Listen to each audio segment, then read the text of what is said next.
This is an intro. Intro. Hustle and Flow Chart with your boy, my boy, Matt Wolf and Joe Fair.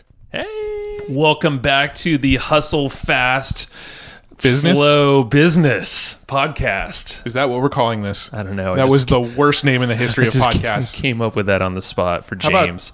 Superfast Flow Chart. Ooh.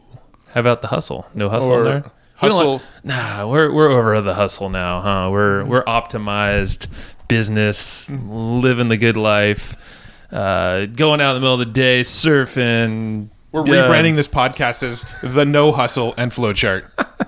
No, there's hustle on the good stuff, right? I think that's actually the core of kind of what we're talking about here. That and some podcasting stuff. But if you're hustling on the stuff you love doing, is that a bad thing? No. Yeah, so No, you're hustling through life, but hustle's not a bad word. It could be a bad thing if you're staying up all night doing that thing, though. Maybe that's not most effective for your life. right. But, that's beyond the point. Yeah. Well, okay. What are we doing here? Today is going to be another interesting episode because this one is more of like a. I wouldn't really say we're interviewing James or James is interviewing us. It's kind of more of a discussion between the three of us, literally about kind of what's working now in business. Three pals in a room, just shooting it around about kind of what we're doing now, what's hot, what's working, what's not. Yeah, I mean, James definitely gave us a lot of tips and advice and cool things that are working now that he's seeing among his members. I would say that the kind of core, the essence of this episode is really focused around two elements. One being podcasting and unique ways to use podcasts and how us and James are using podcasts to grow our business. And it's not the traditional way that most people think of podcasts. And then the second thing is really about like systems and backing yourself out of your business. I mean, he's got a book called Work Less, Make More. Or is it Make More, Work Less? I don't remember the order, but it's one of those. Sorry, James. Look it up. It's in the show notes. Yeah, it's in the show notes. But we're talking about that, backing yourself out of your business, how to build systems, how to work to a place where you can go and surf every single day of your life. Well, yeah, and here's the thing. I know we talk a lot about podcasts, how to leverage podcasts, how to grow traffic, but like, keep listening because this is something, even if you are not a podcaster, you can definitely leverage the power of these things as a fabulous medium to get exposure and grow your business. But also the whole thing about systemizing your business, or at least your life, your day, backing you out of maybe some roles that you shouldn't be in. I know we started kind of chatting a lot more about that because ironically that's what we're focused on. but that holds so true even if you're starting out or if you have a team of 100 people or something like that. I mean, you can there's a point, and we really hone in on this, that that entrepreneur, you as a leader, CEO, and especially if you founded the business, that's like your baby. It's pretty hard to detach sometimes with some roles, but James gave us a freaking awesome exercise with some post-it notes and things like that. He digs into some exercises that we're definitely going to walk away and do. Absolutely. Yep. Nope. This is a great one, and we a few other little teasers. I'm going to open some loops here. There's a lot of loops to open. There's a lot of loops to open. We talk a little bit about creating 1-minute videos to drive traffic, and how Instagram is the big winner. And no, sorry, my bad. LinkedIn. That's what I was thinking of for those videos. Yes, LinkedIn. We actually talk about LinkedIn and how LinkedIn has been effective for driving traffic. We talk about how James is the newest Instagram famous star influencer. Just kidding, James. We do talk about Instagram. We do talk about LinkedIn. We do talk about book publishing. We talk about podcasting. We talk about creating systems. We talk about simplifying your business so you can work just 3 days a week. List growth. There's strategies on building your list in here. We talk about traffic strategies. So it's just kind of tools. We talk about various tools. So it's rev share deals, like partnerships. There's teams, who to hire, who's like this thing, how to drive traffic, affiliate marketing, and we talk about continuity and membership sites and how to sell cars. Like seriously, we got it all here. So I think we should probably just head to the episode. So it's lots of good stuff, and hopefully we open some loops that now you need to listen to this episode to close. That's right. All right, let's dig into it. All right, I think we're live, guys. How's everyone doing? How you doing, James? Good, thanks. So we're doing this simulcast episode. It's going to be on your podcast and my podcast this time. It was kind of like a last minute decision where like, should we do separate podcasts or should we just mash them up and see what happens? Yeah, no, I think it'll be fun. I think we can cover a lot of ground and just less interview, more just a really cool discussion, I think. Yeah, we've been popping up lately in each other's feeds, and I've seen you inside my own community, and I like what you're doing with your marketing. I was just about to buy one of your courses, actually, because you reminded me of something I used to do a lot of, which was driving traffic to my site and then using emails and reviews, etc., to drive affiliate sales. It seems like you've been doing quite a lot of that lately. Yeah, and that was actually, it's cool you mentioned that. That's where the traffic strategy came from, was purely promoting affiliate marketing. And obviously you can use it for any kind of branding or market. We do it for the podcast now too, which is really cool. Just kind of different angles, different ways. Yeah. Our latest traffic course, I mean, it kind of stemmed from the fact that, for a long time, our model was essentially do this podcast, put content out there, and then based on whatever content they listen to, whatever podcast episodes they listen to, we're then going to retarget them and promote offers to them on our list. But the podcast almost acts, it's a traffic tool, but B, it's also a segmenting tool. So anybody who listens to our stuff, we're going to put different affiliate offers in front of them based on what they listen to. And then what ended up happening is we did that, and I guess we were doing pretty well with it because we started to get people emailing us saying they're seeing us everywhere, and they asked us to teach it, and that led us to making a course on how we were actually doing that thing. Right. Yeah, I mean, of course, it's how I started out, was selling one product as an affiliate. Mm-hmm. And from that one product, it kind of forced me to learn absolutely everything else, from how to build the website to writing the sales copy. Incredibly and embarrassingly, I used to do my own design and everything, and I'm absolutely not a designer. I had to figure out how to embed an opt-in form and make a WordPress blog and make videos. And so this whole thing, I think it was about the only thing I was selling for the first couple of years, just one product. So it kind of went, what do you call it? 1 inch wide and a mile deep. Yeah. And then, of course, that's so useful for everything else. I'd by accident discovered SEO and got quite good at that. And then you can apply that to just about everything else. That's why if you go down the track 12 and a half years later, almost 13 years later now, I have still got a strong interest and benefit from SEO traffic and email systems and short video and long audio media platforms. They're all driving that. But with my site, the way it works is most of the traffic's coming to some kind of a podcast. Mm-hmm. And most podcasts have, at the minimum, they have a PDF transcription, but the enhanced ones have some kind of a checklist or additional rich sort of content that's really useful for that person. And that will trigger a sequence for people who are not already a member of Superfast Business membership, which is really, again, I'm back to kind of one product to sell, more or less, depending on what level someone is at. If they're at a higher level, they've got one solution for that. If they're at a lower level, they've got one solution for that. And if they're not at either of those levels, I generally would prefer they'd buy my book or something. Work less, make more.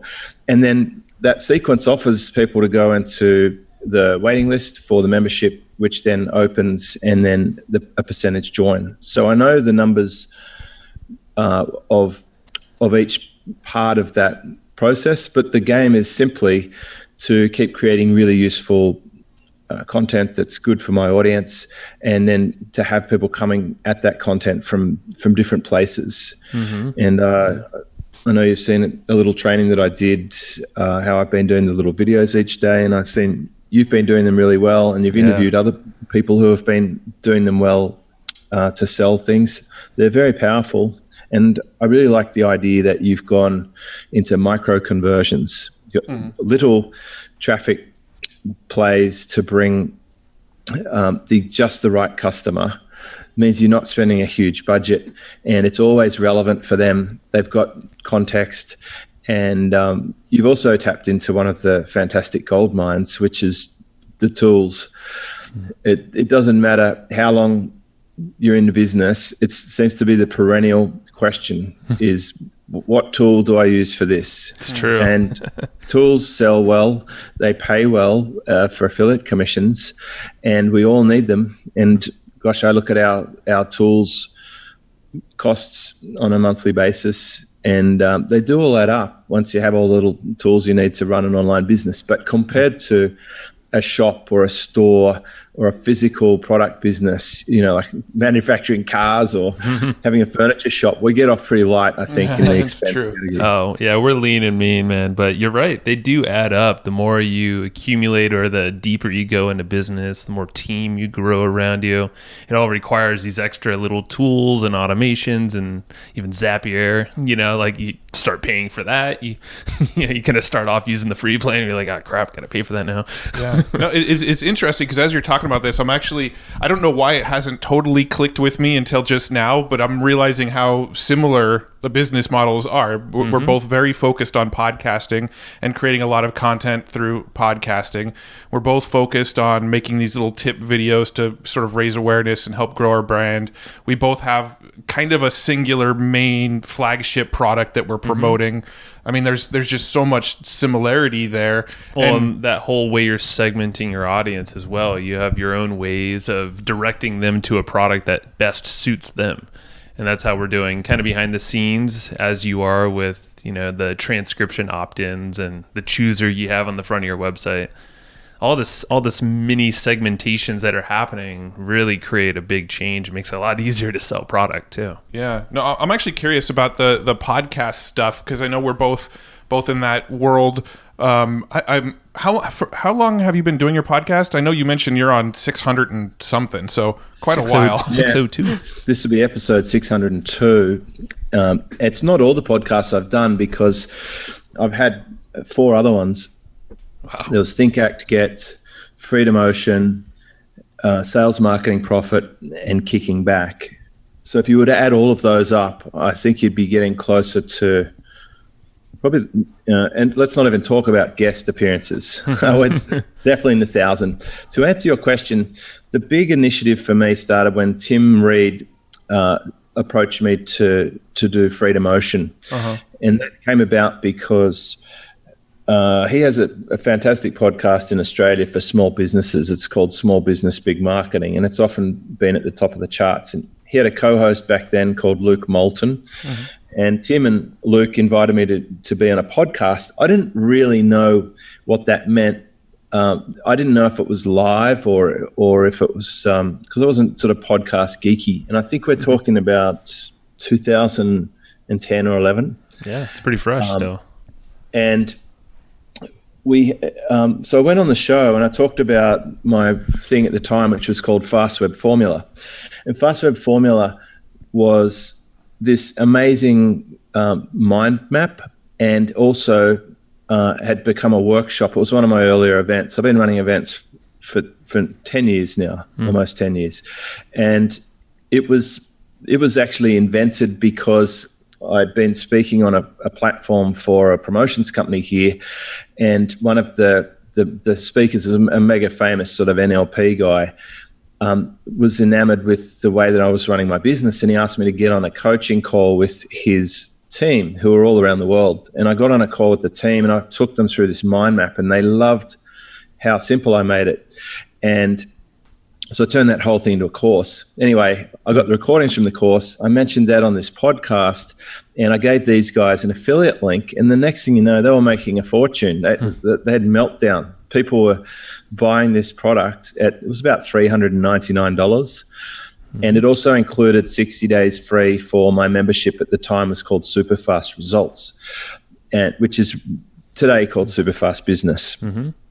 And Tim said, look, this has been amazing. How do I do something with you? So we created this incredible podcast together, which had 84 episodes, and it went all the way through to last year.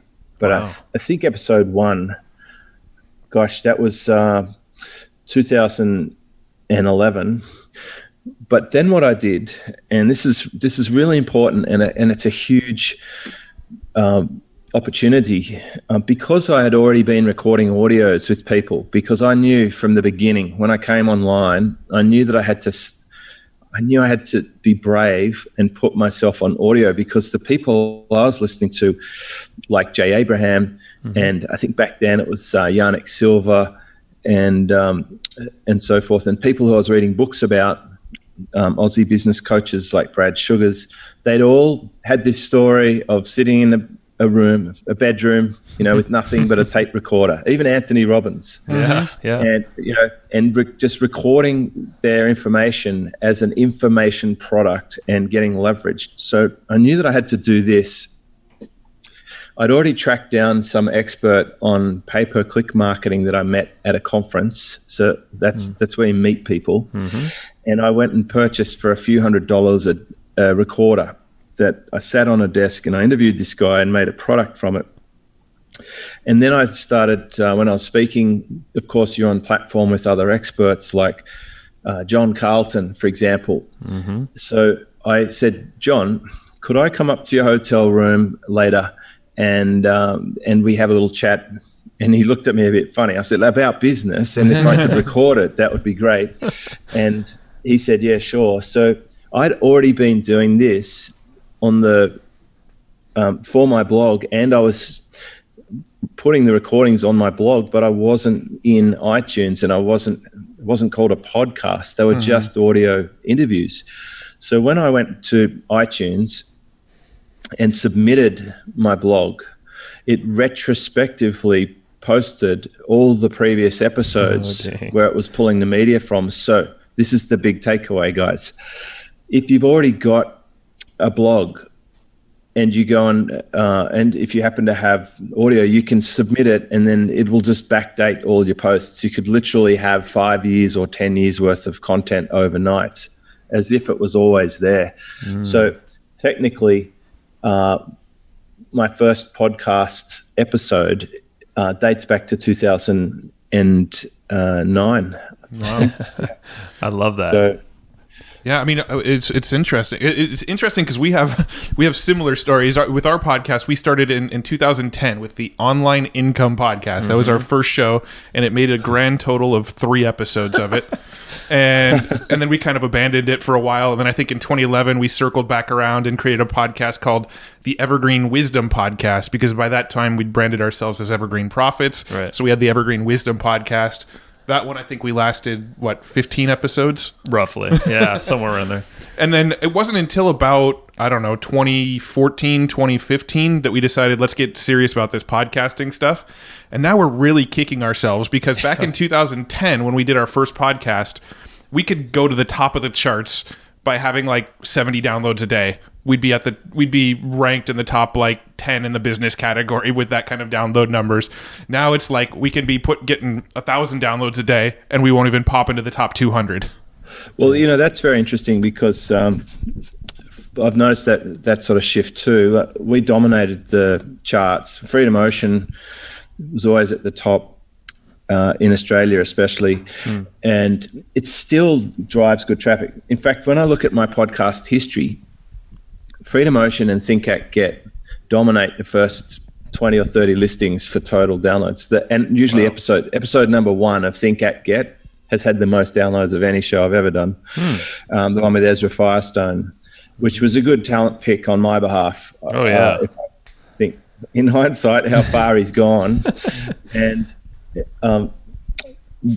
the charts thing, I was always in the charts. In fact, when Sales Marketing Profit came out, it went to number 1 everywhere, even in the United States, initially when it launched, off one episode, which broke all the myths and lies about how many episodes you have to launch with. We had one episode and it hit the top of the charts. Wow.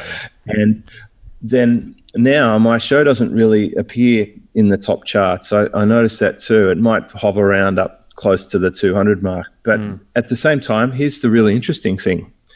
I'm not looking for it.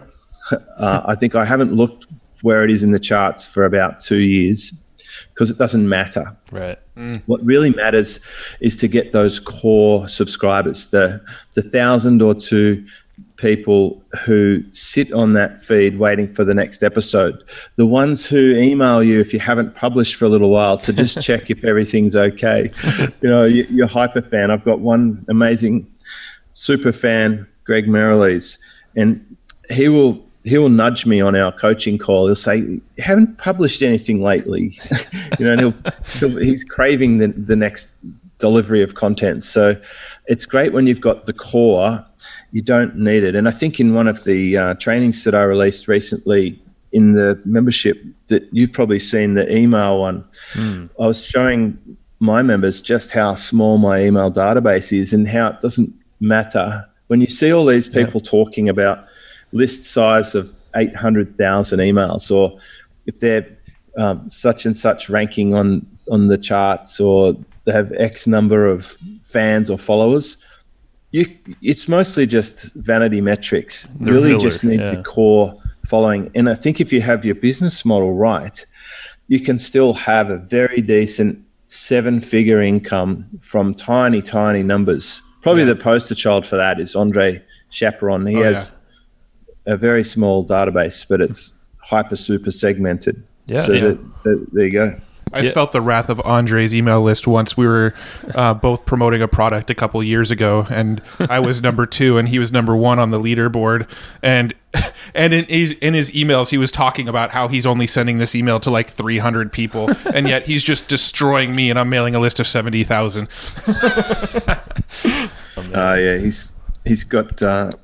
He's got it all figured out with the emails there. You might, like when he came over to my event and spoke there, he went through how those emails cascade. And I am willing to bet that it's very similar to what you've got going on with your behind the scenes tool series. And the videos in the membership there, you might probably enjoy watching that. Yeah. That's, because that goes with podcasting too. And this is why a lot of people, they might hear how it's hard to put a podcast out there and get visibility, but the grand scheme of things, there's so many little niches and micro niches, and you can go down the wormhole and really, pick a group of people to speak to and then direct your marketing at them in maybe some other ways outside of iTunes, of course, to kickstart. Look, here's the important point with the podcast, okay? It doesn't have to be ranked at the top of the charts for it to be useful for you. Right. You don't have to have more than 70 listeners in reality. Exactly. The podcast is what's going to help you get a reply to an email when you're speaking to someone useful who you'd like to chat with or learn from. Especially, I think you guys do that really well. And I learnt this lesson the most when I was chatting to this young Australian guy called Nathan. And he had a Magcast, which is a fairly difficult platform to make good money from, unless you've got a rabid market of low-level customers, like cooking products, that sort of stuff. He managed to snag an interview with Richard Branson, which was just a text interview, mind you. But that cover of Richard Branson, it's been on my feed for years now. And when I was speaking to Nathan on his podcast, after we hung up, I said, Nathan, I don't know if you're going to make all your money from this magazine. I think use that authority you've built from that one interview and make your own membership, monetize it some other way. And he did that, and he came back onto my show years later and gave me credit for that advice. Wow. And that's really the same deal with the podcast, and to a large extent, I think a book, and probably even a larger extent. A book has to be the biggest bang for your buck in terms of authority building. You wouldn't have to sell, even if you sold one copy in 7 different countries, now your book's sold in 7 different countries. Right? So it's pretty easy to claim wins from a book, but even if you don't, the implied authority is there. And I just spent near on a week with Dean Jackson, who visits Australia each year, and one of his business models is a 90-minute book, and he gets people to go from zero to published very quickly. And it's about speed, and it's about getting that document out that can credentialize you in your market, so you're perfect answer to the prospect's problem, and you can get started. So that's the short way to get into the market. And for a small fee, when he told me the price, I was shocked because it was very low. They actually listed on Amazon, and you get your own ISBN number or whatever. Wow. And it's all like it's published. And then usually, like, he doesn't even use the physical book in his business model. He's driving ads on Facebook, lead ads that can get put into his email system, and then Dean is a lethal weapon with email. Yeah. From the email, he can turn that into all sorts of things with his super signature. So it's a very interesting conversation we had there sitting at the Sydney Opera House, where we go and watch movies just next to that. Wow. And each year it's like a tradition. And we're talking about that versus the ego book thing, which is more like the way I've done it, which is slower, a little more expensive. And he said, really, if you're going down that path, it's just ego. If you want to have the book, air quotes, the proper book, it's going to take an extra year to publish, and that's lost money in the meantime. And then we came to this fantastic conclusion that it's good to do both. That his type of book is a fantastic minimum viable product. It's a great way to test where you're at. And by all means, do the bigger or more authoritative, bestseller, airport, whatever book. And while we're on that subject of books, which we didn't even have on our shortlist here, my big tip here is make sure if you have a book, do the Audible. Because since my Audible went out, it's smashing it. And I suspect it's because I have a podcast audience, and it's racking up sales like nobody's business. And I wish I'd done it a little bit earlier. How are people finding, are you actively pushing people that way, or do you think it's just a natural thing? Push is such a vulgar word, my friend. So pushing. I would say occasionally I'll share a screenshot of the cover or something, just letting people know that it exists. So for me, I do a lot of that sort of stuff from the signature link in my emails, which if you have a weekly podcast on average, at least your audience are getting to know that there is this option. Because one of the big questions we got in our support desk over and over and over and over again is it on Audible? Yep. They were begging me for Audible. And when it went on Audible, we make sure we tell them it's on Audible. And then once I went out to social media, it made sales. When I put a new cover and put a picture of the cover, it made a big wave of sales.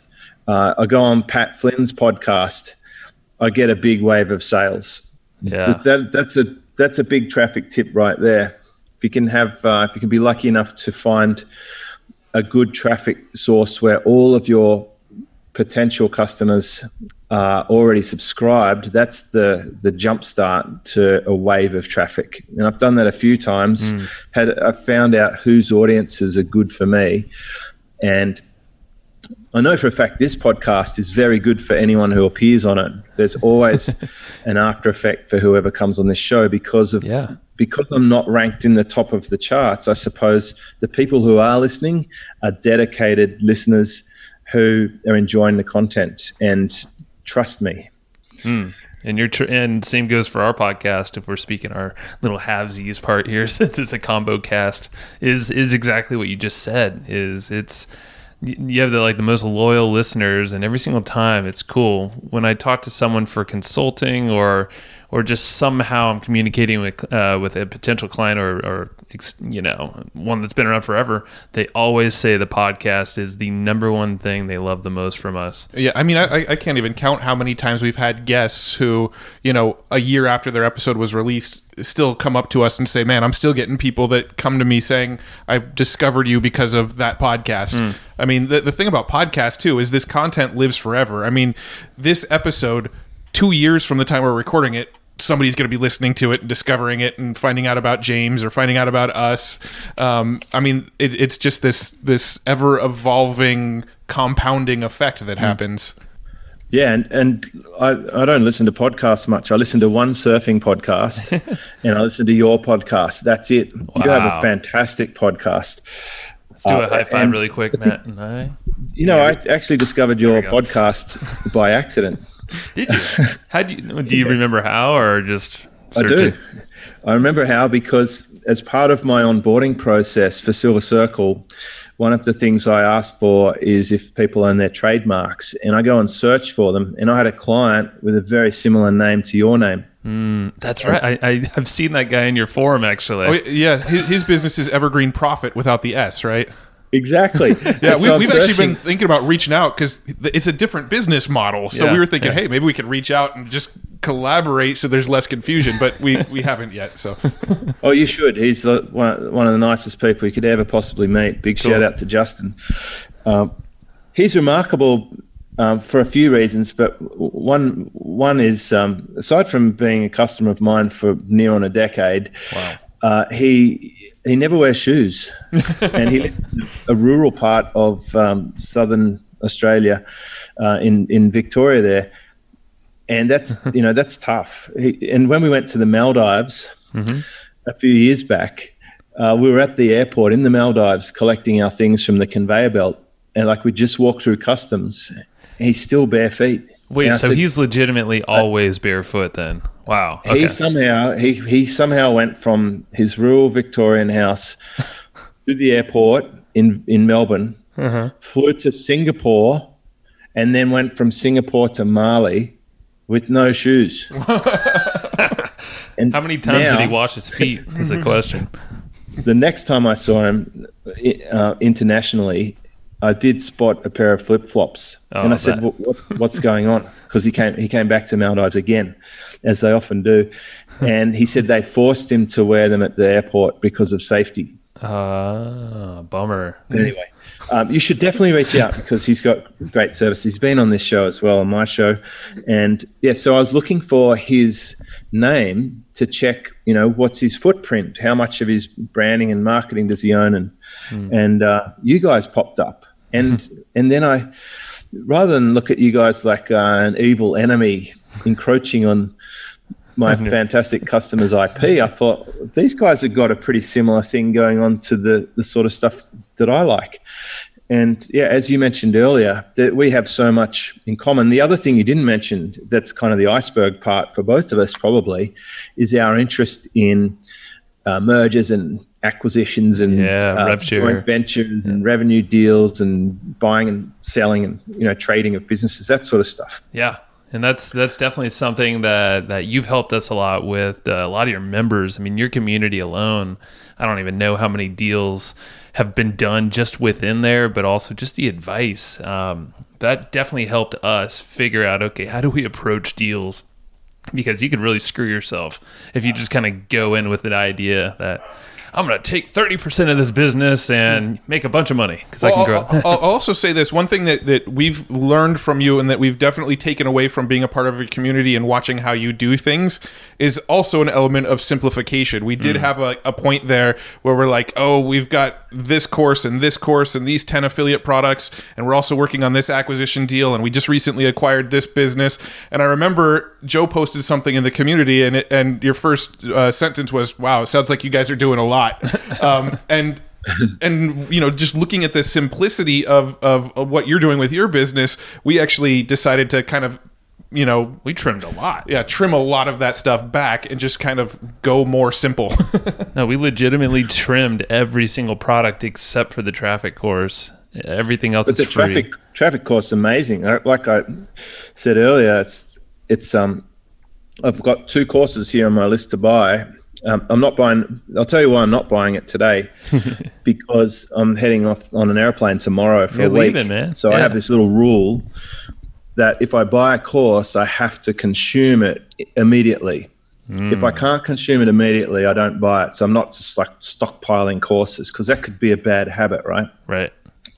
But your course is so good, I want to buy it. So that means it's a great course. The other thing is, my most successful course ever was called Traffic Grab. You really can't lose with a traffic course in our market. True. It's a fantastic topic. I went on a domain buying spree, and I bought hundreds of domains that revolve around the name or the idea of traffic. I've since sold quite a few of them because I've simplified. Yeah. So yeah, when I look at whatever everyone else is doing, I've already been there. I've had 2,000 websites. I've tried most business models, and I'm looking for what can be removed. And the beautiful thing is we can pretty safely do it knowing what we know about that 64-4 idea. And that is that 3/4 of the results you're getting are going to come from 4% of the stuff you're doing. So it means there's a lot of stuff we're doing that really isn't adding up to much. So I'm interested to know, since you started pruning back and simplifying, have you made more or less money, and has your life become easier or more difficult? Oh, you know the answer to that one. I'm just kidding. Yeah. No, we definitely have made more money and have a lot more, I wouldn't say time off, but it's more focused time. So rather than a lot of the doing tasks all over the place, million, to-do lists, we typically stick to 3 core items that we want to complete that day. Large or small, doesn't mean that these are massive things, but we're focused on the core driver of our business, which is usually it's content production is the core of everything we do. So it's podcasting, email, blog posts, even the ads. Matt's totally dialed in on ads now. So we've kind of segmented our roles really well in the business, and our team's roles too. Yeah, and so we're recording this kind of at the beginning of September. Well, August was the best month we've ever had in our business, and prior to that, July was the best month we've ever had in our business. So, the sales are growing in the business by actually focusing on less things. And for us, it's been the traffic course and just a handful of affiliate products instead of spreading wide with affiliate products and promoting 50 different tools. We have like 3 tools that we went really, really deep on and are just promoting those really heavily, but also creating a ton of content around it. We actually recently had Mike Michalowicz on the show. He did Profit First in his new book called Clockwork. And one of the comments that he made about it was, I bought a product through your affiliate link, and I was just blown away by the fact that it's not even your product, but you guys provided additional support and additional help. And he said we provided better support than a typical product owner would do for their own product. I was like, and that's just us going more simple but deeper on a small amount of projects instead of adding projects. We do have 2 acquisitions that we've done recently that we're focused on, but we've sort of committed to, let's not get involved in any more acquisitions unless we're purely an advisory role, because the couple of acquisitions that we did do in the last few months have kind of become more stuff stacked on our plate and almost more of a nuisance than a blessing. Oh, that's such good news. And I remember one year I was asked to present at the Entrepreneur conference and share with them how I was promoting Entreport so effectively, and it was using an email signature line and a dedicated sequence. If you can provide better support than the original company, then that's going to be really helpful for affiliate sales. Yeah. That's what I used to do with the software that I sold for the first few years. I became like the biggest fish in the pond. Love it. For that software. And constantly the manufacturer company would lean into me and ask me for ideas, and they would start putting the things that I was offering as a bonus into their products. So it was kind of this arms war. But it definitely wasn't the first time that happened. I remember it was about 1995, and I got a call from this guy called Martin, who was the marketing manager for BMW Australia. And this was my first sales job at BMW. 1995, I'd just become a salesperson. I was about to be a parent. Can you believe it? My kid just turned 23. I just did the math yesterday. On that. I was like, dude, you look like you're in your 30s somewhere. So my kid just turned 23, but he wasn't born right when I got this call from Martin. And he said, James, do you mind if I just have a chat to you for a minute? And I was like almost a bit scared. Like, why is this guy calling? He goes, just wanted to find out from you regarding 316Is. That was that little compact BMW. I'm not sure if you've ever seen them. I'm sure. Yeah. He said, you've sold more 316Is than anybody in Australia, and not just by a little margin, but like by a huge margin. And I said, really? He goes, yes. So what are you doing? And like, I'm not going to tell went you. home and I came back the next day, and I wrote out a marketing plan for the 316i with all these recommendations of what I was doing and how I'd sell more if I was. And then he took the prescription and rolled it out exactly, and didn't credit me at all, of course. And this happened many, many times in careers. This is one of my absolute pet hates. And in fact, here's an interesting bit of trivia. The reason I left BMW to go to Mercedes-Benz is I got manipulated on a sales contest. This team in the city, they got all the people in the office to put together to pool their orders and give it to the guy who was coming second in the nationwide contest. Oh, so they were screwing you. Yeah. I was coming first in Australia, and I saw an ad for Mercedes-Benz job, and I initially sort of did the T-balance account and decided, you know what, I'm coming first in the country. I think I'll just stick where I am, even if I'm not getting paid as much. And then the report came out for the sales contest, and this guy beat me by it was like 12 points per car, and he beat me by 2 points, like by a bumper bar in this report. And I was so enraged. I found the paper again, looked up the ad, called them, and I went and I got the job. This is 1997 by now. And that's why I switched across, because of corporate hijinks. And it was the factory store too. So I was just so annoyed. But really the thing there is, once you dial in what's working better than anyone else, the gains are not just slight, they are disproportionate. And going back to what you said before, I had a call with one of my clients this week, and they were just trembling with excitement. They're literally jumping out of their skin, because in January of this year, they made $50,000, and that was their biggest month ever. Nice. But it was off the back of a huge launch campaign and this big challenge, and they were working like crazy. And then the next month, there was like nothing. And they're now delivering on all the stuff. Anyway, last month, they had their biggest month ever. They exceeded their 50,000. The only difference was there was no launch, no challenge. They're now on autopilot, renewing subscriptions. They've got webinars working properly. They are not working anywhere near as hard. And the 3 months prior were building up. It was like in the 40s, and then they got to the 50s. So the flick of a switch of a business model to something that works really, really well is so profound. And the great and exciting thing about it is it doesn't mean you have to do more. It just means to bother to find out where the little leverage points are, zoom in on those, and then you can discard the rest quite comfortably. Yeah, and you're right, because it doesn't take a massive offer or thing to show you like, hey, we can create a system around this, or a process that we could just slowly optimize every day to continue to grow those sales. And if your offer is a continuity or a recurring type product, all the better. You can compound your efforts then. I mean, you wrote a lot about that in your book.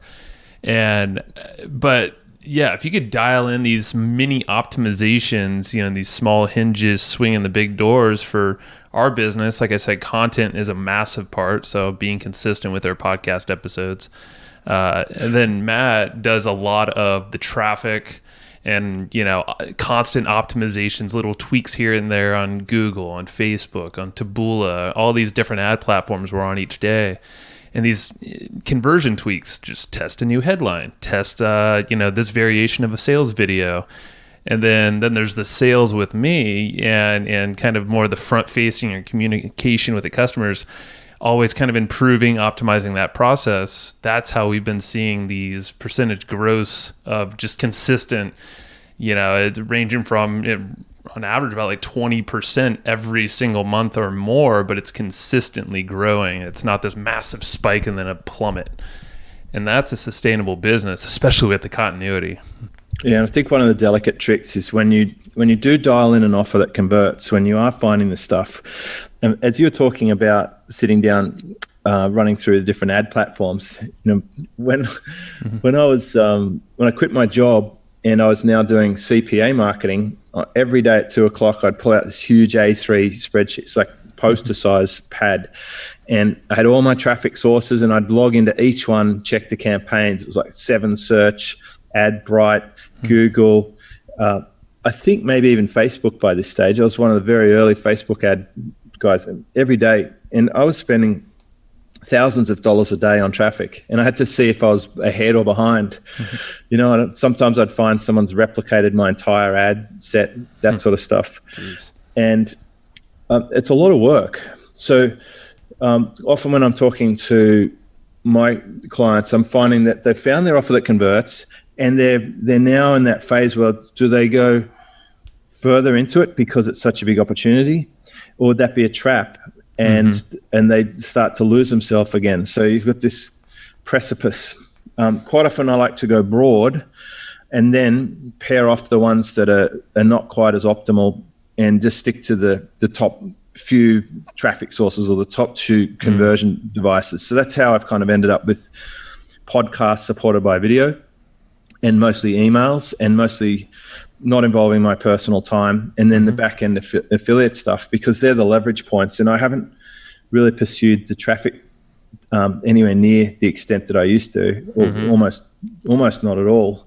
Well, I might occasionally boost a Facebook post because they're so seductive the way they suggest it to. Well, I would hope that, and with this, the traffic course, our course, I mean, a big thing you would do immediately is, shore up all those people that are just listening to the podcast. And then from there, that's like so obvious. That's the 80-20. Let guys like you do all that stuff. What are you doing right now to get more attention on the podcast? Like, I know the podcast is a big driver of people, discovering you and your courses and what you do. How, what sort of efforts are you putting in to get people paying attention to the podcast in the first place? So like new folks. Yeah. I'm probably very conservative with that. I'm not prepared to do some of the things that I could do to get greater awareness around that. But for me, I know where the 80-20 is. It's being on other people's podcasts is very good for me. Just looking after the customers I've got is my number one strategy. Right now, I've got this Silver Circle member who is so excited about the results he's gotten. He's just throwing people at me. Like every week, someone's trying to join. He's lined up 4 people. And if I did no other marketing than just look after my customers, that's enough for me to do just fine. And so I'm conscious that if I were to put too much petrol on the fire, I'm just going to burn the logs too fast, and I might even get burnt. Yeah. Like I've got this good organic flow. So if we're talking about a metaphor, my business now is like a diesel locomotive that can cross from one side of the country to the other, back and forth for the next 20 years without any challenge. Whereas some people are running these like supercharged nitrous rotary engines that are just going to blow up on the starting line. They might win a couple of races, but they'll be mostly in the garage in pieces because it's too high pressure. And you see this all the time. And people approach their whole business like that. It's like high pressure, high stakes. And I love just shattering the conventions. I like showing people that they don't have to be in the top of the charts. They don't have to have a massive list. They don't have to have affiliates. They don't have to do launches. They don't have to run paid traffic.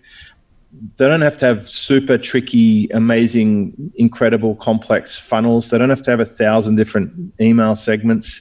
They don't even have to have a dozen products. You could do a lot with a very good core product for just the right person, getting them a good result, and then just slowly building on top of that over and over and just adding pieces. So when I do add a book or an Audible, that just feeds the machine. If I appear somewhere else on a podcast, then it just grows organically. But the numbers in the business are still constantly improving as I refine and tune the machine. Yeah.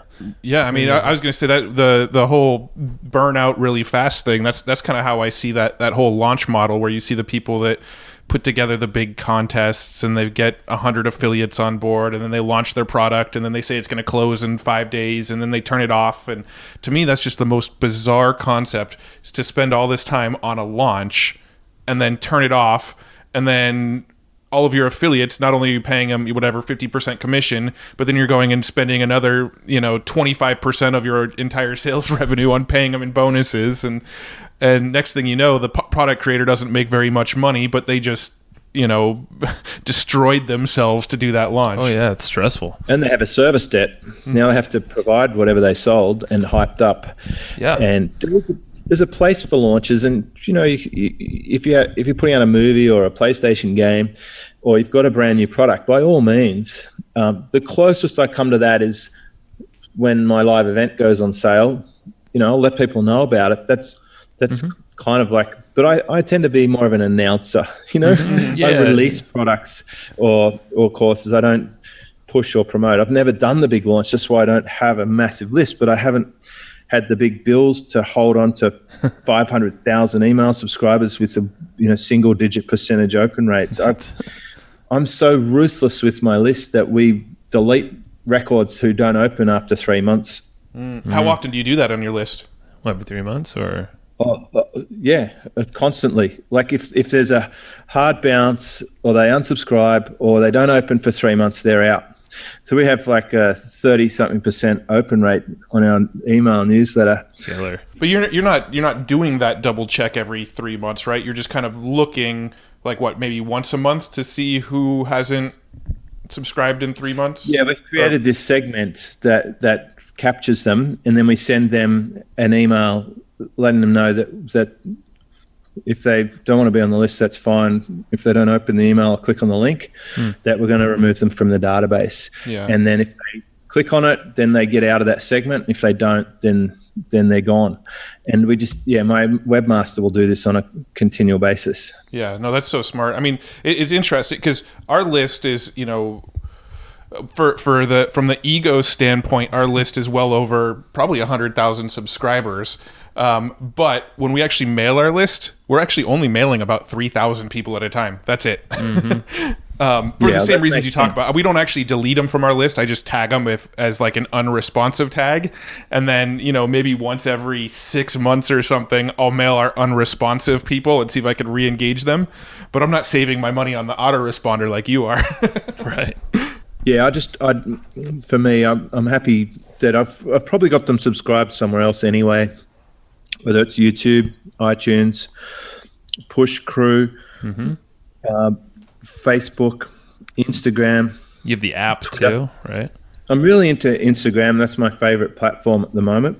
I'm not worried about the others. I'm also, while we're on that, I think I mentioned something just before that is quite handy. If you do have recurring tasks in the business, what we do is just set up a Slack reminder, so the bot will remind us to do something. That way we don't have to write a detailed or lengthy SOP. We don't have to have project management software. We don't have to make a diary note. The tool will just remind us to do certain things at certain times of the day, month, or year. I like that. The Slack reminder. How about Instagram? I'm kind of actually curious about that because we're still a little newer. We're on there, but what are some strategies there you found really effective for you? Firstly, I'm no Instagram expert, but one of my clients put me onto this a couple of years ago, Betty Rocker, and she's very good at it. And she gave us a few tips at a Silver Circle event that we had. The main ones were like, don't post too often. Some people, I saw some lady the other day, she put like 17 posts in the space of 2 hours. So I immediately just unfollowed. Like, you can't be spamming people's feeds with too much. So like one post a day is probably fine. And I guess for me, Instagram is, for my personal account, it's the place where I can be reasonably vulnerable. So my call to action for people in my membership is if they want to go behind the scenes, that's where they're going to see stuff that's not purely business. I share stuff about my surfing there and me as a person. My business channel, it's got the daily videos and a quote. So they mix a quote and a video and a quote and a video. At the moment, I've kind of got similar numbers and not many, by the way, for both channels. So people want strictly business content, they've got it. If they want to know more about me as a person with a little bit of business, but that's me as a person anyway, then my personal channel. So I really don't know the answers yet, but I do know that I don't want to be on Facebook. I could care less about the dribble that's running on the feed, and I don't know if it's just my friends, but I suspect it's just Facebook. I think it's Facebook. No, I mean, names. I don't want to know what my porn name would be by mixing my pet and my first suburb, which is, by the way, it's usually a password phishing scam anyway. Oh, I didn't know that, but makes sense. Yeah, that's why they put these sort of posts, because people who are trying to hack you are going to probably get questions like, what was your pet's first name and what was the address you grew up on and all that. That's why it's there. Yeah, that makes sense. That just gave me a new perspective on those things that I hadn't really thought about before. All those quizzes out there, right? But aside from that, I mean, to me, that just seems like it's just really dumb. Yeah, no, it is. And we've had like the same realization. We have a business Instagram account, and Joe and I both individually have personal Instagram accounts, and we've kind of taken the same approach. The personal accounts, we post personal stuff. The business one, it's videos. You have 2 podcasts? No, we've only got the one. Well, so you might be thinking of Multiply Authority, potentially? Yeah. I think when I was searching for you, it came up with a couple of options. Yeah, so the Multiply Authority, that podcast was my old podcast before Joe essentially was co-hosting. So this one was just like a continuation of that show. We just rebranded it, and Joe joined me. Well, it's the one I like the most. That's why I send you guest recommendations. Yeah. You didn't like the Matt Solo. Like you do a better job of having guests on there than I do. You have fantastic promotion of it. I think it's best in class. So it's no wonder that it's going well. I think with our podcast, we kind of do things a lot differently than most podcasters. We have almost a completely different take. It's very similar to your take. I think it's different than most podcasters. In fact, we were talking about this with somebody yesterday. Is it Steve Olsher? No, I was talking with the guys from the Optimal Living Daily podcast yesterday. And most podcasters take podcasting as like the artist approach. This is my art. I don't really care if I have listeners. I'm doing this for myself. This is they're not focused on growth. They're doing it for the art form of podcasting. And we obviously all take it as a piece in our marketing, a piece in our bigger business system. But as far as what we do with the podcast, again, the podcast acts for us as a segmentation tool and also a tool to connect with as many people as possible.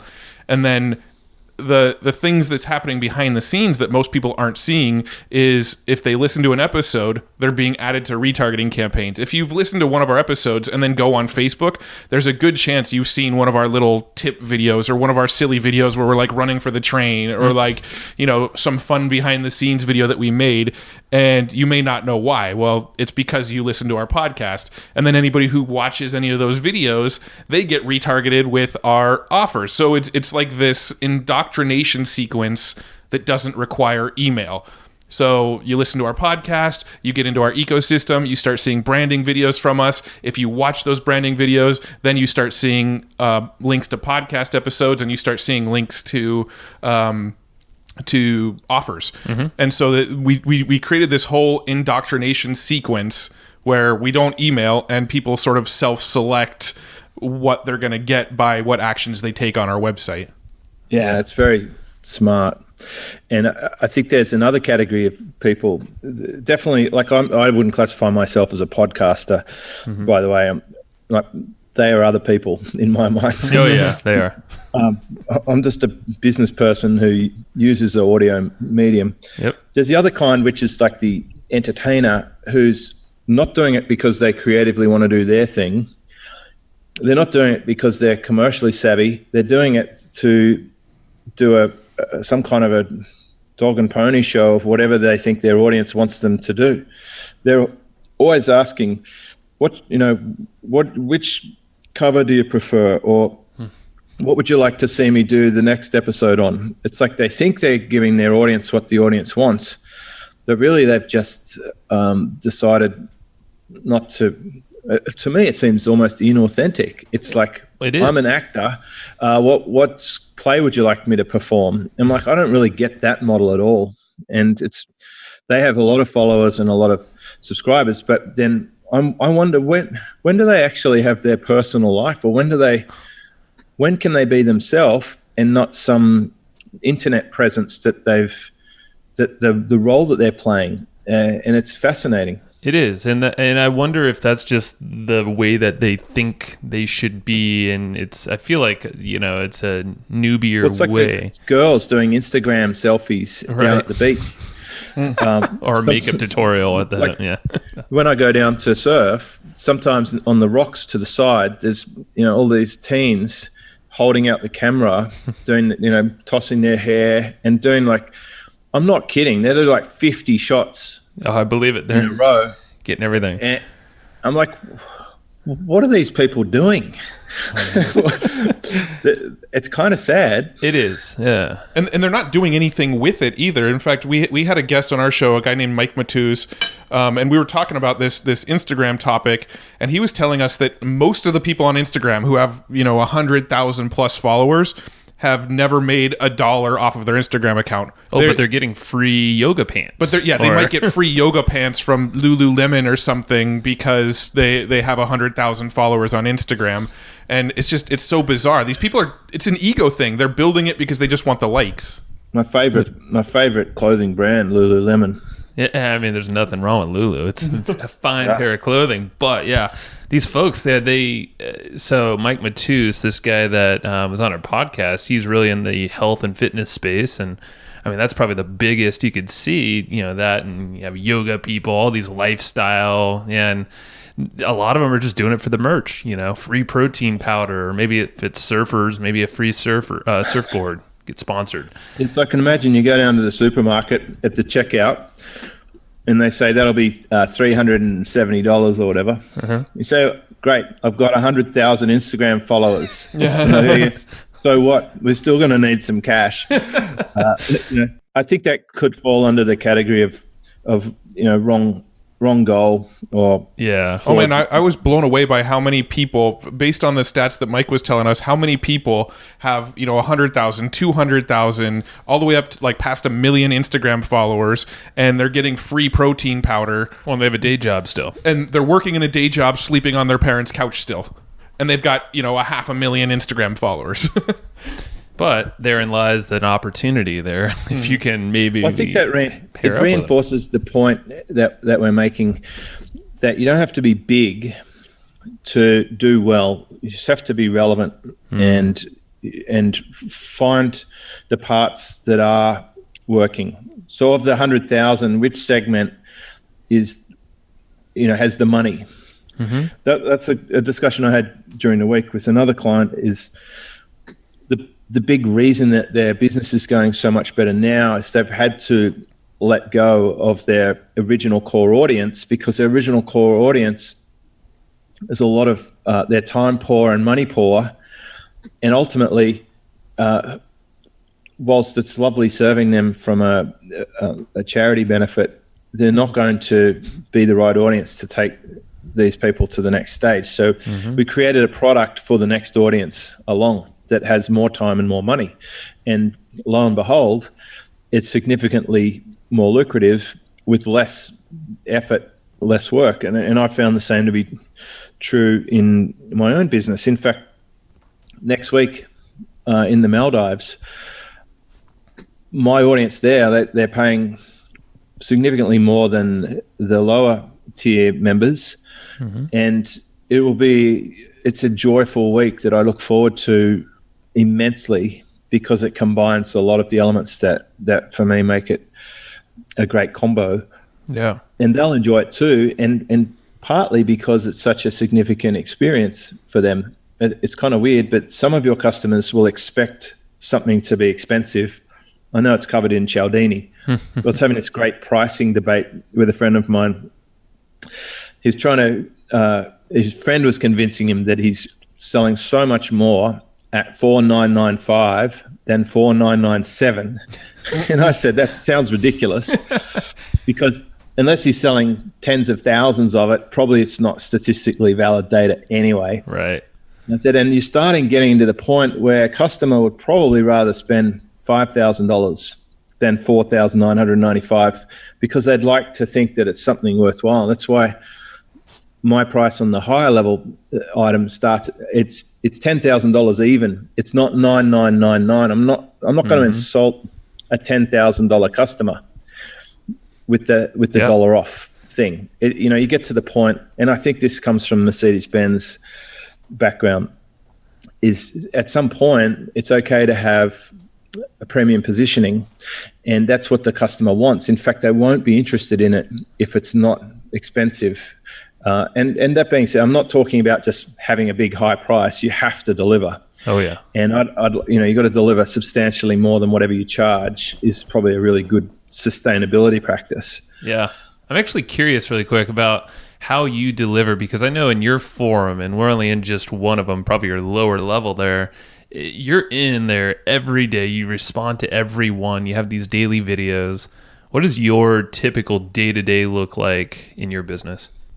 Well, I stack my week to Tuesday, Wednesday, Thursdays, where I'm doing my peak load, and the 4 other days, Friday, Saturday, Sunday, Monday, for those who aren't familiar with the calendar, they're my light sort of days where I'm not doing any. There's no scheduled calls, and that means the only job I have is to log into my forum and answer questions, which I do about 1,000 posts a month. Wow.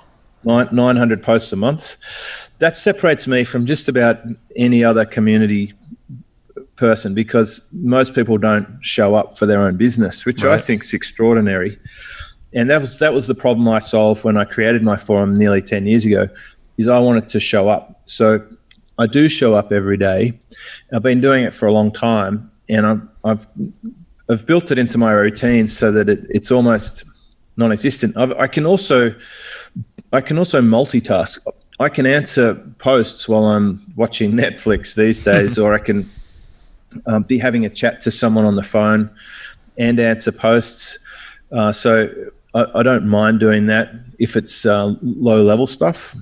The typical day for me is glass of water, coffee, check my phone usually to scan for any my team. I go to Slack and I check the help channel. Is there anyone that requires me, only me?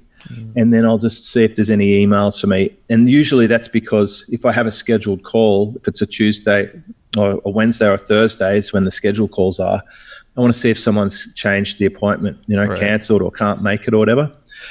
And I'll usually check the surfing conditions. That's like priority one. Which part of the day am I surfing? Am I going now or later? Every single day I surf. That's really the non-negotiable. And that's been, 2 or 3 years for you? I've been surfing for 5 years now. Okay. Coming up to 5 years at the end of this year. That's amazing. And that's really the core driver of my entire life is the surfing aspect. Everything around that, it's like the nutrition and the fitness, the sleep, the work has to fit around that, because it's that's why I'm planning to look younger each year, because my body's getting fitter and more flexible and more aware. So I'm curious, like, what did you do 5 years ago then? Like, prior to 5 years, did you just hustle and grind? Did you have another activity that you were looking forward to? 5 years ago, I worked at least double what I do now. And 5 years before that, probably quadruple. Wow. So, I quit my job 10 years ago. Before quitting my job, I was doing the general manager by day, probably sort of 8 till 6, 5 or 6 days a week. And then I was doing my home business from 9:30 at night till about 3 in the morning. So I did that for 2.5 years. Jeez. So, when I've seen the Vaynerchuk and all those guys celebrate workaholism and work ethic and, 19-hour days, you can do it, but not for long. And I feel sorry for people who keep doing it after they're multimillionaires, because probably they're going to die younger or something. They don't look too good. And I saw Ariana Huffington slammed Elon Musk recently about this. It's not cool to overwork if you don't have to, just saying. So the first 5 years out of quitting my job, I did hustle and worked really hard to make sure that I had a sustainable business, that I will never have to go back to working. And then the last 5 years, that's when I moved to Manly. I reset my whole life around the beach. I started to pull back a bit on the work. And then the hardest thing I've done in the last few years was really just putting together the last bits of that book. And once that was done, from December on, I've literally had a couple of years off, guys, where I'm more or less semi-retired, and I no longer I don't feel like I need to say I make $10 million a year to feel significant. I don't need to have the most impressive business. I'm happy with a humble 7-figure income that I can do at my own pace. And I put a cap on my working hours per week. I'm not going to do more than 25 hours, and it's typically 20. Wow. And to answer your routine question, mostly that there's a little bit of work on Tuesday morning and a little bit on Tuesday night for Silver Circle. And then Wednesday and Thursday, I've got a block in the morning and a block in the afternoon, those 2 days, where I do a couple of calls, and then I have most of the day off, and then a couple of calls. And the secret there is, if you block your day with a batch in the morning and then a batch in the evening, and you take the middle of the day off, you will find by the afternoon, not only will you barely remember whatever you did that morning, it feels like you've had the whole day off anyway. Because let's say I do a call at 8 a.m. and then 9 a.m. So I'm basically working from 8 till 10. After that, I can have my avocado on toast or coffee. I do a lot of cooking, by the way. I'm cooking like 2 or 3 meals a day. Really? And Okay. and then I will go and surf, and then I'm cooking lunch, and then I'm doing Netflix while I watch lunch, and then later in the day maybe I'll have a call at 5 till 6, and then 6 till 7, and then I'm into dinner preparation, and then I'm going to watch Netflix, answer a couple of forum posts, and go to bed. I love it. That's my busy work day. Man. And then the days off, like Friday, Saturday, Sunday, Monday, that's going to be surf is the number one focus. Could be first thing or could be during the day. Sure. And then it's, time with my wife. We spend so much time together. It's amazing. Like pretty much 99.9% of the time. And she schedules her calls when I schedule my calls, because I share my calendar. So if I'm doing an interview or a podcast or a call, that's when she does her calls for her little business. So it works out great. And then the rest of the time we're just doing stuff together. And when I surf, she does things like plays piano and whatever. That's cool. She will kill me if she discovers that I've mentioned this. But anyway, nice knowing you guys. Well, she'll kill you when you realize that this is Saturday for you, that you're recording this podcast. But yeah, well, we made a special exception. First Saturday I've done for years, probably, because I know you've had stuff going on as well. Yeah, and I'm not so inflexible. The truth is, when she goes away, I can easily slip back into just catching up on stuff. I'll absolutely purge my inbox back to zero. I do answer every forum post every day, except for the occasional time if I'm traveling or whatever. And there's definitely some efficiencies you can use to do that. I wouldn't recommend it for someone without good support. You need to be the right kind of person, and you need to be able to really build up a body of work that you can refer people to. So, if someone says, what's the best way to drive traffic to my business using short videos? I'll go, okay, well, I've got this great training we did just last month that shows you how to, just in 8 minutes a week, have a daily video going out across your 5 favorite platforms. go and watch this or read it or listen to it and come back here and let me know what you've discovered. And so that doesn't take long to answer that because I've already done the work. So you know how we're talking about leverage points? Yep. Building that body of a training library is the leverage point for me. I've got almost a decade's worth of training that I can now point people to. That's so smart. It's like a supermarket. They come into the supermarket and I say, what do you want to cook? And they say, we want to make a nice pasta. I'll say, great. Here's what you need. Some garlic, some tomato sauce, some pasta, some olive oil, a fry pan and a spoon. And you'll need a plate and a fork and spoon and maybe some cheese on top when you're finished. Always okay, cheese. Let's check out. Boom. We're done. We don't need to go down the pet food section. We don't need the ice cream freezer. We don't need any, just get in and get out. So consistent with this theme of helping people do less, I find out what they're trying to achieve and I only show them what they need and we can ignore the rest. Because there is, I don't know how many gigabytes, but I think there's probably more than a terabyte worth of recordings in there. Oh, man. I love it because you basically built just a library. You have a reference library where if somebody asks a question 9 out of 10 times, you've already answered that question. You just go to your library. Exactly. So my main job is to help people move around the library. And some people, like in society, are really good at finding their own stuff and they just help themselves. Like some people aren't in my face every day because there's 500 odd members. I wouldn't say they're odd. Well, they're certainly extraordinary. Some of them. It's about 500 people. But there seems to be the core people who I'm talking to regularly. Some people come back every few days. Some people come back every day. Some people come back every week. Some people every month. Some people leave at 6 months. Some people I'll never hear from ever. And I do everything in my power to engage them and bring them in. But it works out, that, and this is the thing, the people who are asking for my help every single day are pretty much being subsidized by the ones who never show up at all. So Totally. Yep. It sort of balances out in the end anyway. But what it all comes down to is that effective hourly rate. At the end of the month, how much revenue did that membership bring in? Divided by the number of hours I spent answering posts, which usually is 30 minutes a day, sometimes an hour. So even if I spent 30 hours in a month on that membership, and if I made $30,000 for the month, that's still $1,000 an hour. Wow. See, just doing that EHR in your book, you line it out perfectly, but just that formula right there. I mean, that is a sustainable business that, you won't get tired of. It's something you can always be fresh. So you're not overworked. You're not stressed out doing a million things.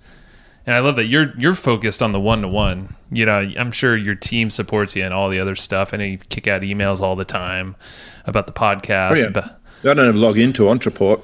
I love That's it. the other key. You have to have someone else got to be doing all the other stuff.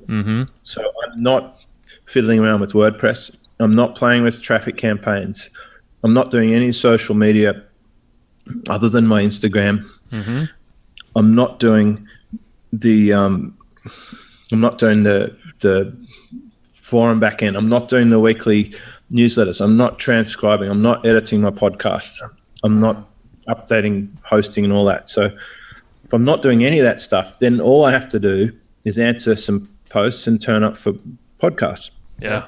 No, I love that. I mean, that's definitely a nut we're still trying to crack in our own business. We're still pretty in deep with a lot of the stuff in our business. We did recently hire an operations manager, and this podcast that we do is completely hands off. I mean, we do our recordings, throw them in Dropbox, and then as far as we know, everything's other done. people are taking care of the rest. But, from our actual business standpoint, I'm still the one who runs the ads. Joe's still our main sales rep in the business as far as closing sales over chat and through email and occasionally over the phone and things like that.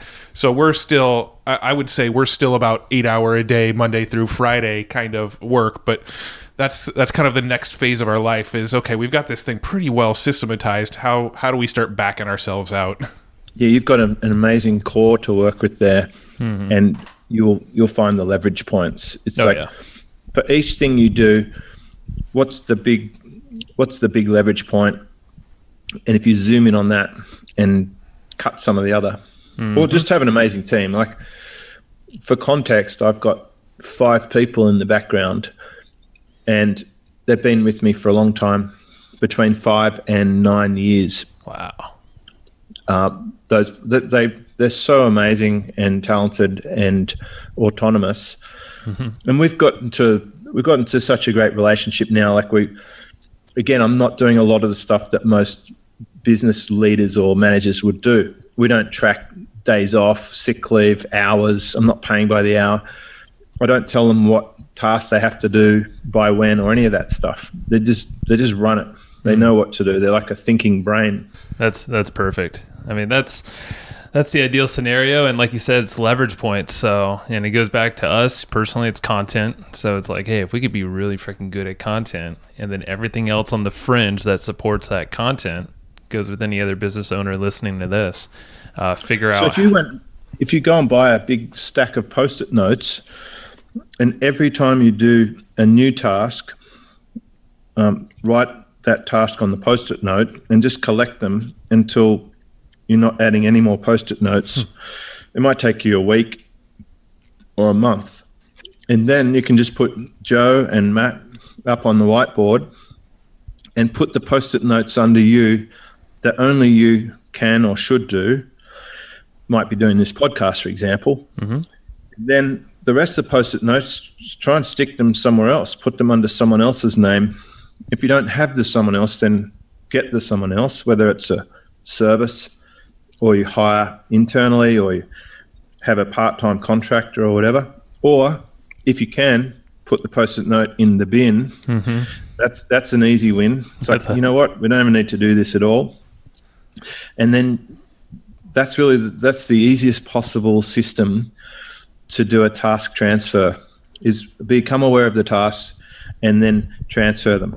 I love it. Either delete or someone else, and then just keep the ones that you want. So really the glue that helps my business stay together is knowing who does what and trying to keep my list quite small. Well, it allows for you to think and design the business. You know, you are the visionary, so without you, I mean, it sounds like your team's got it pretty systemized, but, you know, customers will notice and probably start to drop away. Almost always my innovations and ideas come to me while I'm surfing. Sure. So because that's when there's no phone in my hand, there's no computer in front of my eyes, there's nothing in my ears other than the earplugs. It's just me and the ocean. And that's when you get the idea. That's when I think about it. You know, that's when I thought, you know what? I've just looked at the pricing matrix on memberships and I've noticed a trend here. So I've scrapped the 6 months option. And I'll decide it while I'm out there, and then I come back. The first thing I write it down. I'm still dripping wet. I write it down on my pad, and then I go and have a shower and whatever. Come back, hop into Slack, and say, "Let's do this," and then I'm on to the next thing. So it's really important, and I can't emphasize this enough, to have time outside of your business. And I think most top CEOs spend at least half their time thinking. There's closing the doors, turning off the interruptions, and just thinking. Yeah, like Perry Marshall, he talks about what he calls Renaissance time, right? Which, you know, I think, doesn't he talk about that in the context of 80-20, where it's like 80% of his time he calls his Renaissance time, which is a lot of it, not actual work. It's, you know, out thinking, riding a bike, you know, doing something active away from the business. He actually, I think, says he spends 80% of his time focused on that kind of stuff and 20% of his time actually in the doing. It sounds a lot like you, James. And yeah, I mean, it just allows you to think clearer and deeper. I'm just imagining the Post-it note exercise. For one, we will do that and we'll report back to you, but I almost want to stick those all over the wall so they're just like glaringly obvious. You're like, holy crap, I do all of that in a week or in a day maybe? You know, be like, okay, that's got to change. That's why I'm overwhelmed. That's the thing. You know, that I often talk about, if you could just use a mirror, that's a good tool. Look yourself in the face. That person is the person responsible. Like you're the vehicle and the operating system for all the results you're getting. You can change that more easily than any external factor. Oh, man. I think, like, we grow up with this operating system. It was installed by our parents in our society and school and everything else. You can change the operating system. And just before this call, I changed the software on the recording tool that I'm using. You can upgrade it. So it's constant upgrade. Maybe listening to this podcast, you have a software upgrade on the task management activity. And the more willing you are to look under the hood and confront yourself about what you're actually doing, the more progress you'll be able to make, because you've got the truth. It's like when you cast a reporting tool over all your traffic campaigns and you realize where the sales are coming from, and you could safely let go of the other ones that aren't performing. Turning off a bad ad will tip more profit back into your profit pool, and then you can put that money back to the good ad, and you get compound, expanded results. Yeah, I mean, that's pretty much the gist of what I'm doing in the ad platforms almost every day, is turning off losers and putting more money towards winners. That's why when I start talking to somebody about their business, it's pretty easy for me to say, well, hey, that's a lot of stuff. Yeah. Because I had this lady recently, she posted in my private forum section, she posted like 17 business models that she's trying to run at the same time right now. God. And I said, hang on a minute. Like, this is way too much stuff. You've got almost no chance of having success in any one of these because you split across so many different things. So I went through the list of 17 things and I said, no, yes, no, yes. And then a week later, she's written her new sales page on her new site with her new offer and stopped all the other stuff. And she's already pre-sold it. She's flying because we just finally, it's like carrying around a backpack full of lead. Is pointless. It's like when you go to the airport and you see people wheeling a suitcase the size of a mini bar fridge. Yeah, oh yeah. You say fridge, like a refrigerator on wheels, and you think, what are these people taking on their holiday?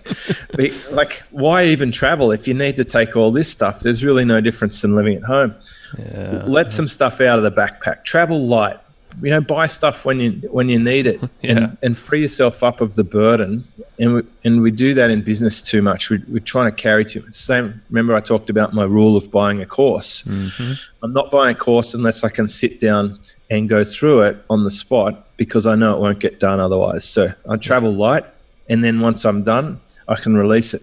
Yeah. Yeah, you've expended the energy, whatever that's needed at the time, and let it sail away. You don't need it anymore. I love it. Yeah, I could just get you guys to come on a podcast and tell me all your secrets. Now I probably don't even need the course. Probably true. Don't worry, you'll be getting that course shortly. But we can give you the Cliff Notes later on. Well, for anybody who's listening, we actually do have like sort of a Cliff Notes version of our traffic strategy. We actually made a special link at evergreenprofits.com/superfast. That's right. So we actually did put together a little cheat sheet that like explains our traffic strategy, even without having the full course. Nice. Yeah. So we'll be giving that away for you guys there. And James, I don't want to take your Saturday too much, man. You've been super generous already to us. It's probably still pretty early. You still probably need to hit the waves. Oh yeah. You don't get bonus points for that guess though. Bad guess, Matt.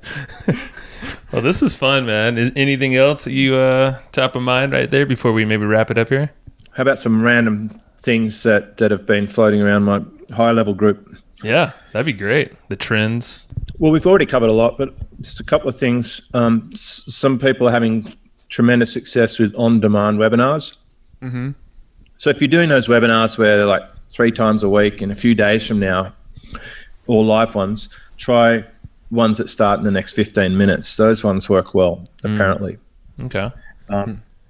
Other things is how can you shorten the path? I'm seeing people go from paid ads to a webinar registration to a webinar to an application to make the sale. How can you drive someone from an ad to an application? Like chop out the whole webinar, for example. I've seen people remove some links from the chain and get to the same result or a better result faster. I like that. Yeah, because just that alone, it's a lot of work to build that whole chain there because people think they have to. Well, most people never get to it. Yeah. Like one of my students also, we've skipped a whole business model for him. He started training with me about 3 months ago, and the goal then was to build a membership. But he had this opportunity to come along for a deal, and he asked me how he might go about it, and I suggested a revenue share deal, and we went through the pros and cons of that, and he landed that. And then he added another 2 more within a week or so, because he now knew the model and had the benefit of the experience. And we've decided that he doesn't really need the membership, which he thought he did. He thought that was going to be the prime business model and income and way of getting deal flow, but we were able to remove that piece of the puzzle. So we've now figured out how he can get deal flow and then move straight to the end game, which is the revenue share deal. And that's probably going to save him 3 or 4 years and get him to a much higher profit level faster for the business that really suits his skill set. Yeah, I love it. All right, so what else you got there? I know we have some. We could probably throw some stuff into the mix too. Well, you've talked about getting a project manager, and I certainly have the team pushing projects around my business. I think that's a hat that too many business owners wear.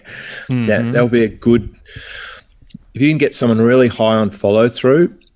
Even my team, they will chase me for content. If I'm not giving them a podcast to publish or enough videos, they'll demand it from me. So empower someone in your team to project manage you, the entrepreneur who tends to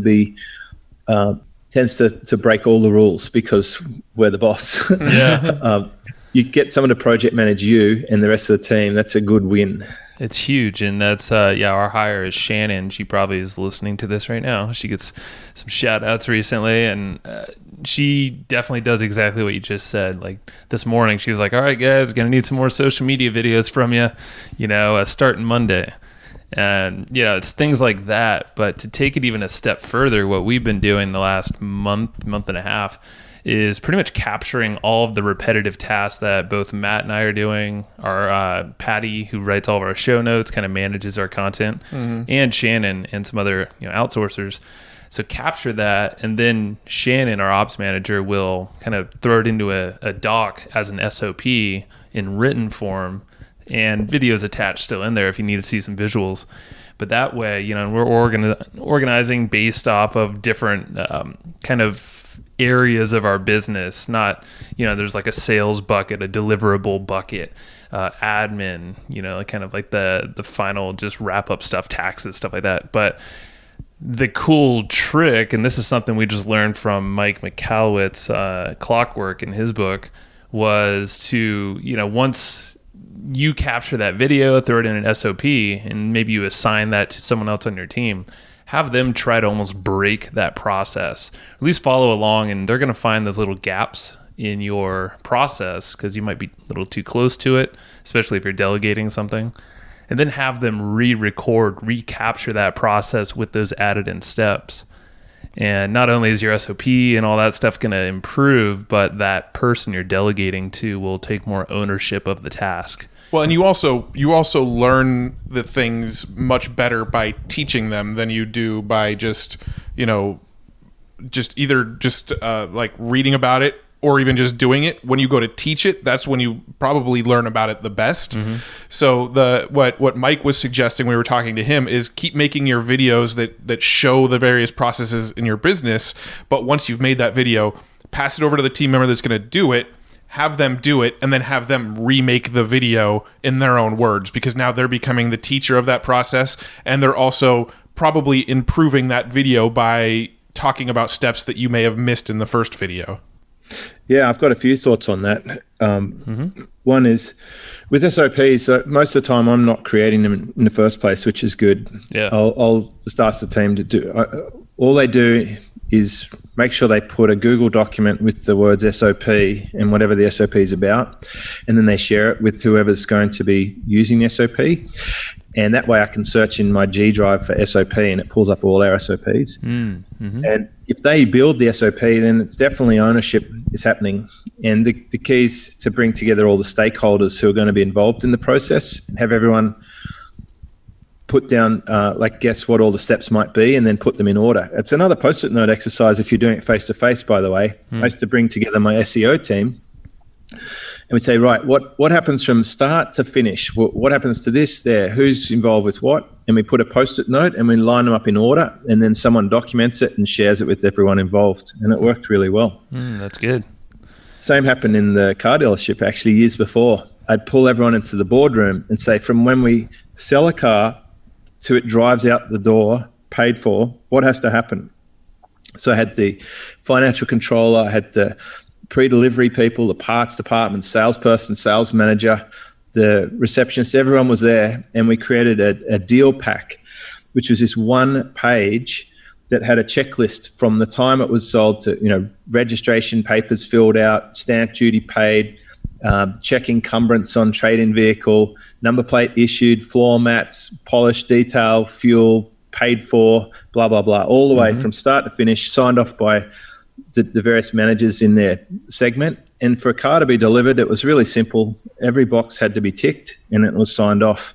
That way we would always make sure we got paid for the car and quality control. And then if you have a little rule in our business is you can't check your own work. So they have to cross-check, like in the airplane when they say cabin crew cross-check doors, where they go and check each other. So if you can't check your own work, someone else has to do it. So it's usually going to get picked up before it gets to me. I like it. I don't want to be the checker. That's my mandate. Don't make me the checker. Check it before it comes to me. Yeah. And then we use a for approval thread in Slack. Anything they want to publish or do, like the video descriptions or the blog posts, they put the title, description, bullets, calls to action, blurb, whatever. They just paste it into that. And if I don't touch it, they publish it anyway. If I want to change something, I just change it. And that way, I'm not the log jam. I'm not stopping the machine from working, which is very common in a business where the owner is holding everything up because they want the final say or the approval. The more of a perfectionist you are, the more likely this is going to happen. So creating this conveyor belt, it was kind of like a conveyor belt with a glass window. It's rolling out through the front of my office. I can look up and see what's going through, but I don't have to go out there and pick it off the line and check it myself. I can see it, and over time you build up a fantastic machine that way. I like that visual, actually. Yeah, just that you got a glass wall. You can't do anything, but you can kind of observe. And I mean, I know we've been too close to our business. We still hold on to a handful of roles that we're really close to. But yeah, it's a process. I mean, that's probably one of the hardest things as business owners is letting go and knowing when to let go as well. You can't just let everything go all at once and then you're like, oh crap, sales just stopped. Like if I just walked away tomorrow, like, yeah, sales aren't going to stop at all, but we're going to see something change there. And same with Matt. It also helps to classify which things are irreversible and which things are easily changed. Sure. You can easily change a blog post of some words on a blog post. It's harder to change a physical book once it's printed. So it probably requires a higher level of focus before you sign off on that one. Yep. But blog post is pretty easy to change. Yeah. Audio's definitely, we've occasionally logged in and changed an audio snippet if we tried some sound effects one episode. People didn't like it, so we just re-edited it and upload it and just overwrite the old copy and away you go. Easy. Very few people will ever have heard the original one. That's funny, the sound effects. I like that idea. I haven't thought about that for podcasts. Just how pew pew. Yeah, we just beatbox in ours. Right. You've got a good catchy thing. We put a bit of bass guitar in the episode with Scott Devine, and that was really appropriate and excellent. I actually was sharing with my team one of the other podcasts the only other podcast I listen to, and it's got a lot of sound effects and stuff, but it just didn't work for my audience. They were confused by it. They didn't understand it, and that's okay. Hey, it's but easier you can try this stuff. I said just play with it, check it out, and they did. And I said the market will tell us. Yep. I got 3 or 4 emails. Hey, what's going on with this? What's this all about? Like, okay, let's just do what we normally do. Yeah, stick to basics. Yeah, that's cool. What other? Do you have anything else on the list from your membership there? I think we've talked about most of the others. So there's been an awful lot of insights here. I think that should get a starting list for potential change in the business. So I think I'm happy with where we went today. We've covered a broad range of topics, and it's always a pleasure speaking to you guys because you have a real affinity for the same sort of stuff that I'm interested in, and I think what you're doing is so well executed that it's a great example for people. It's where I'd send someone to say, look, this is how you do it right. And so thanks for sharing your valuable insights with me today. I really appreciate that. Thank you, James. Yeah, and I know you mean that. And I mean, to be very extremely honest, the same thing goes right back to you, because exactly how James, I mean, the members that are listening to you on your podcast, they already know this, but you are the real deal when it is that one-to-one connection. And I pull a lot of that in terms of how I help serve our community and, in my role specifically, which I take, I remember joining your membership, and the very first thing, I think it was a Sunday or Saturday night, you shot me a personal video. And you probably said Joe and Matt because we're kind of a duo here, but the same thing is I was like, holy crap, he just fired over that video to me. I think it was definitely the weekend, and it was just a really cool personalization. And that's one of the things that I'm now taking, in sales. I actually create little Loom videos sometimes for folks, and people are constantly blown away. And that's something I learned from you. Well, and your forum too, the way we use your forum is, we're not in there very vocal all the time, but pretty much any time we've had a question, we're like, hey, let's go check James's forum, and we do a quick search, and we've never had to ask a question because it's always in there somewhere already.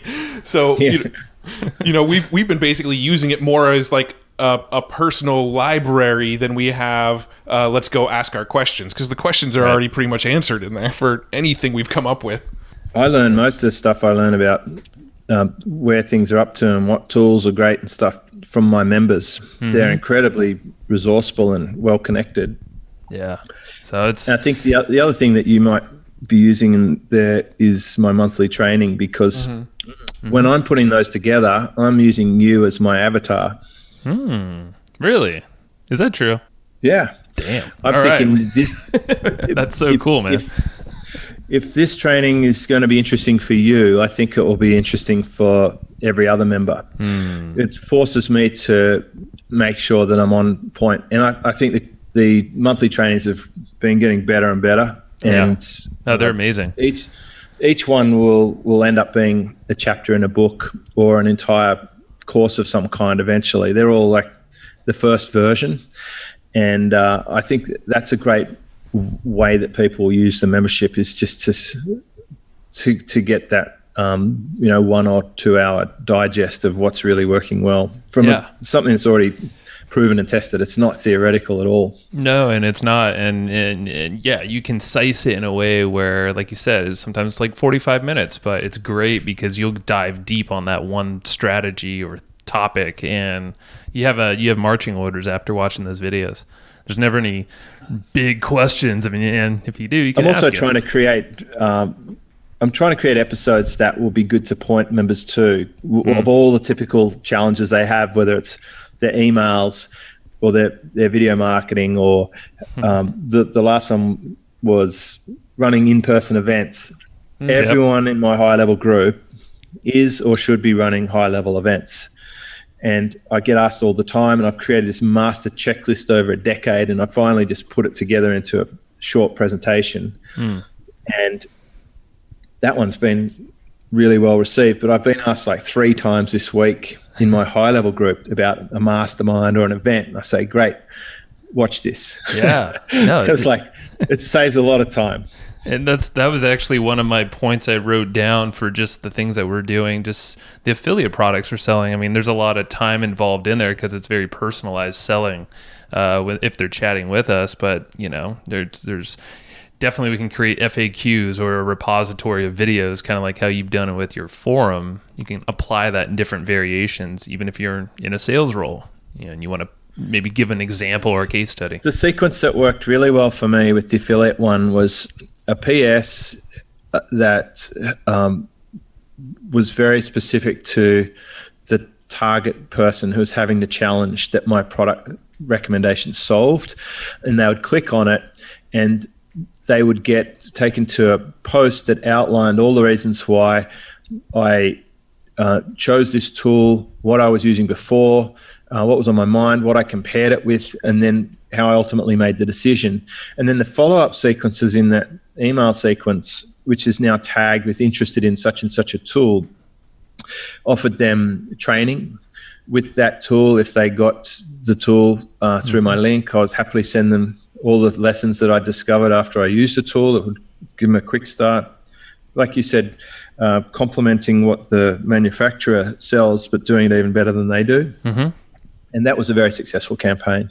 Awesome. I love it. And that's what I love about affiliate marketing too, is if you find some great products to get behind and you use them, you have your stories, content just flows, and you have no shame to just like go out there and help and give all of your successes or failures and things for people to avoid. It makes selling those products honestly kind of a no-brainer. Obviously there's still work involved, but you kind of mastered a lot of it just by using the things. Yeah, I know. I would still have tremendous shame around any of my failures. I really try hard to avoid. But it's also partly in the framing. Yeah. We don't mind. It was the sound effects on the podcast a failure? Not really. It was just an experiment. Yeah. It was just try something else. I'm happy to innovate and be open-minded to try something new. I really embrace change. Change is my friend. I celebrate it. I seek it out because that's my weapon that I can compete with anyone on a change landscape.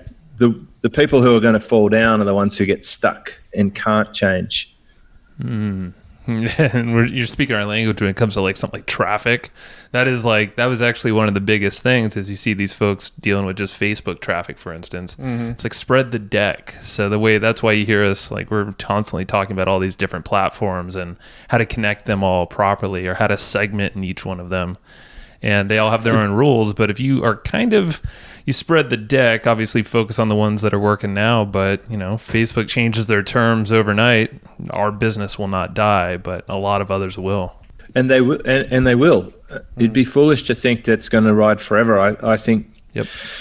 I think in 5 years from now, it's definitely not going to be what it is right now. No way. Right. Yeah. What it will be, not so sure, but I don't think it's going to be at the peak that it was before. And a constraints exercise, which I learned from L.I. Goldratt, is put Facebook up there on your traffic streams on a whiteboard and then put a fat line through it and pretend that it's now illegal to use Facebook. What would you do?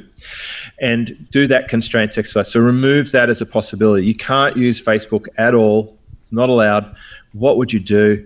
Chances are, I'll be generous and say you can still use Instagram, but would you do a podcast? Would you have some kind of show on YouTube? Would you speak on other people's podcasts, or whatever those answers are? You write those down, and then the question is, why don't you start doing that anyway, as if Facebook isn't an option? That's right. And then just add them into the mix and find out if you can discover a new fantastic traffic source. And then after you've tried a few, then thin the herd again. But now you might have two fantastic platforms. So that's like I'm using the combo of podcast and short videos. That combination works really well for me. And my short video combo is most definitely not single platform specific. I'm killing it on LinkedIn, strangely enough, which I had ignored from my last round of tests 5 years ago. But it's back in the mix. It's somehow gotten stronger and cleaner and leaner and meaner than it used to be. That's one we're not on. I mean, our podcast episodes are shared to it, but we never really gain any traction off of it. Yeah. That's pretty cool because I've heard some people recently talk about LinkedIn as well.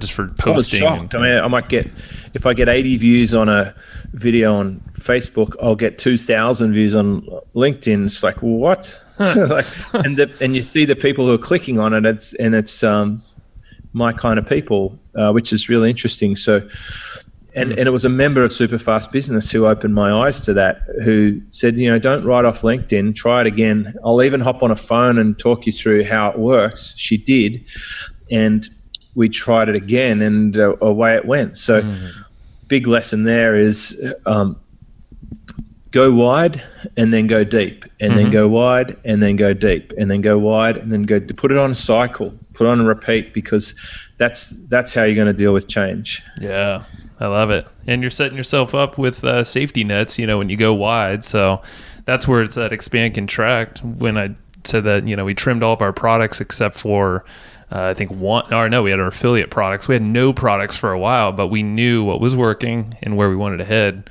And it was scary, but at the same time, we knew we had our plan. We had a little backup foundation there. So, it gives you more confidence. That's for sure. Moving ahead. All right, guys. Well, this is good stuff. We should do these little chats. I mean, you've been on my show before. It's great to have a series like this. And I'm glad that we decided to share this episode, because I would have hated to have this conversation twice. Right. See, that's what I was thinking. I'm like, I think we should just match these. And it's more free flowing. You never know what's going to pop up. So we love that. All right, man. James, have a great trip, dude. And if let's give call to actions. Oh yeah, probably be a good idea. So if you're listening to our podcast, definitely check out superfastbusiness.com. And then again, we did put together a little cheat sheet we actually have a team member who creates cheat sheets for every episode we do, like little Cliff's Notes versions of what we talked about. So anybody who listens to the episode and wants to kind of go back and get like a quick refresher, we put together those cheat sheets.